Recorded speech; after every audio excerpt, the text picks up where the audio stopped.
આજ સવારે 11 કલાકે નડિયાદ ઉત્તર સંડા રોડ પાસે આવેલ શિવમ પેટ્રોલ પંપની બહાર એક એક્ટિવા ચાલક અને જ્યુપિટર બંને સામસામે અથડાતા બે મહિલા અને એક પુરુષ ગંભીર ઘાયલ થયા હતા.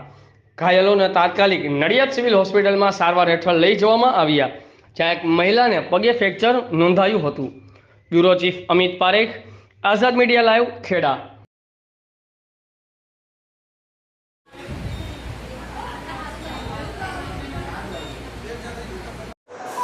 जी सर, नाम परिचय ने आज डॉक्टर डी.आर. पटेल आर्यम सिविल હોસ્પિટલ નડિયાદ.